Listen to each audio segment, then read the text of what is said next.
प्रिय दर्शकों, मैं समय हूँ। भगवान नारायण के अनुसार मैं सदैव गतिशील रहता हूँ। मैंने देखा कि कैसे शत्रुपा ने आगे वंश को चलाया। मैंने ही पहले एक वीडियो में इस सब के बारे में संक्षेप में बताया है। आप वो वीडियो जरूर देखें। अब मैं आपको आगे की चर्चा बताता हूँ, जिसमें शत्रुपा ने वैराज पुरुष से विवाह किया। वैराज पुरुष यानी कि स्वयंभू मनु, जिससे उसे वीर, उत्तानपाद तथा प्रियव्रत नामक 3 संतानें प्राप्त हुई। वीर से कामा नामक पुत्री का जन्म हुआ, जो कि कर्दम ऋषि को पत्नी के रूप में सौंपी गई, जिससे कर्दम ऋषि ने सम्राट कुशी, विराट और प्रभु नामक 4 महान पुरुषों को जन्म दिया। यह 4 महान बालक बहुत ही तेजस्वी थे। प्रजापति अत्रि ने उत्तानपाद को गोद ले लिया। उत्तानपाद की पत्नी सुनृता के गर्भ से ध्रुव, कीर्तिमान, आयुष्मान तथा वसु नामक 4 महातेजस्वी पुत्रों का जन्म हुआ। ध्रुव से शंभु, जो कि उसकी भार्या थी, उससे सृष्टि तथा भव्य नामक 2 महाबालकों का जन्म हुआ। सृष्टि की पत्नी सुधा के गर्भ से रिपुंजय, वीर, वृकल तथा वृकतेजा नामक 5 तेजस्वी बालकों का जन्म हुआ। रिपु की पत्नी भृति से चक्षुष का जन्म हुआ। चक्षुष से पुष्पिनी, जो महात्मा प्रजापति वेण की पुत्री थी, उसका विवाह हुआ, जिससे उसे चाक्षुष मनु पुत्र रूप में प्राप्त हुआ। चाक्षुष मनु की शादी नडविला से हुई, जो कि वैराज प्रजापति की कन्या थी, जिससे उसे कुश, पुरु, शतधुम्न, तपस्वी, सत्यवान, कवि, अग्निदुष्ट, अतिरात्र, सुधुम्न तथा अभिमन्यु नामक 10 महातेजस्वी पुत्रों की प्राप्ति हुई।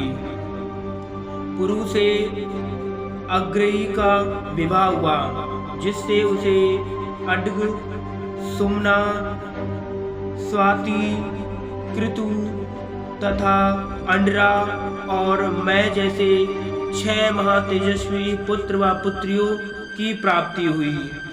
अर्घ से सुनीता ने विवाह किया, जिससे उसे वैन कुमार की प्राप्ति हुई। सुनीता मृत्यु कन्या थी और वैन के नाना एक स्वभावी रूप से दैत्य प्रकार के व्यक्ति थे, जिससे वैन भी एक राक्षसी प्रवृत्ति का हो गया था।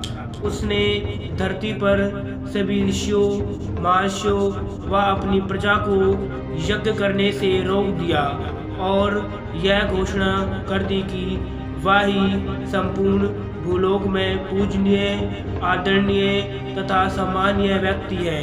पूजा हो तो उसकी हो, यज्ञ हो तो उसका हो, दान दिया जाए तो उसके नाम पे दिया जाए, आदि सभी धर्मों के लिए उसने स्वयं को ही परमात्मा रूप में घोषित कर दिया। वह धर्म की सभी सीमाएं लांघ चुका था। वह अपने आप को ही भूल चुका था, जिसका परिणाम उसे भोगना पड़ा। मैं सभी लोगों के समय का साक्षी हूँ, क्योंकि मैं ही समय हूँ। आगे चल के उसे मरीचि ने समझाया कि आदि और ऋषियों ने समझाया कि जो वह कर रहा है वह धर्म विरुद्ध है। वह सनातन संस्कृति को परिवर्तित करने का प्रयास कर रहा है। वह परमात्मा के विधान को तोड़ रहा है।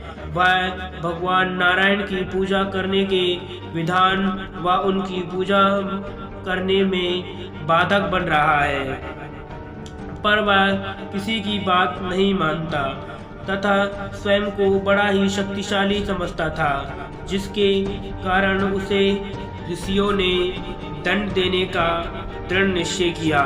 एक बार वह एक जगह ऋषियों को यज्ञ करने से रोक रहा था, तो ऋषियों ने उससे प्रार्थना की कि वह उसे उन्हें यज्ञ करने दी, परंतु उसने यह कह दिया कि वह इस भूलोक में सबसे शक्तिशाली है। वह चाहे तो भूलोक को नष्ट कर दे, वह चाहे तो भूलोक को नष्ट कर दे, वह चाहे तो धरती को उलट पुलट कर दे। उसके समान इस धरती पर कौन शक्तिमान हो सकता है। जिस पर ऋषियों को बड़ा ही क्रोध आया। उन्होंने उसे अपने बल व पराक्रम और अपनी तेजस्वी सनातन शक्तियों से जकड़ लिया और उसे बांध दिया तथा उसके बाएं हाथ का मंथन किया। तब एक बौने से इंसान का जन्म हुआ, जो कि बहुत ही छोटा व बौना था। उसे ऋषियों ने बैठने को कहा तथा निषादे कहकर संबोधित किया। जब से वह निषाद वंश का वंशज बन गया, वह भी काफी पापी इंसान था, क्योंकि वह वैन का वह पाप था जो कि उसके दिल और दिमाग में भरा हुआ था। अब ऋषियों ने उसके दाएं हाथ का मंथन किया और एक तेजस्वी पुरुष उत्पन्न हुए, जिनका नाम पृथु था। पृथु के उत्पन्न होते ही भगवान ब्रह्मा शिव सहित अनेक देवी देवता उनकी स्तुति करने के लिए पहुँचे। वह बहुत ही तेजस्वी पुरुष थे। दोस्तों, मैं समय आपको इस बात के साथ विराम देता हूँ कि यह वॉल्यूम 1 यहीं पर समाप्त होता है।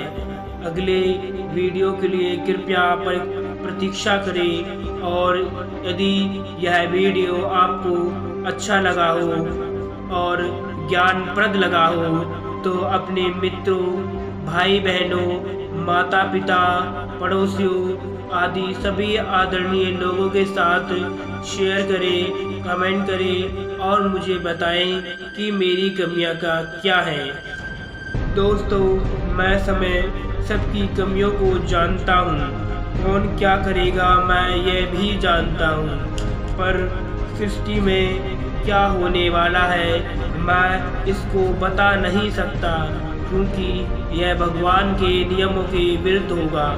इसलिए मित्रों, अपने अपने नियमों का पालन दृढ़ता से करें और सभी की अच्छाई व बुराई उनके सामने कह दें, ताकि सभी लोग अपने हित के लिए अपनी अच्छाइयों को व बुराइयों को परख सके और अपने हित में काम करें। इससे भगवान आपसे अति प्रसन्न होंगे। इसके साथ मुझे विदा दीजिए। यदि आपको मेरी मेहनत पसंद आई हो और यह वीडियो आपको ज्ञानप्रद लगा हो तो मेरा नमन है आपसे कि आप इस वीडियो को सब्सक्राइब करें और ऐसे अनेक वीडियो देखने के लिए इस चैनल को सब्सक्राइब कर दें। इस चैनल पर आपको हर प्रकार के वीडियो मिलेंगे जो कि आपकी सहायता करेंगे और आपको भिन्न प्रकार के ज्ञान और गुण रहस्य से अवगत कराएंगे। जय श्री राम दोस्तों, जय सनातन संस्कृति। राम।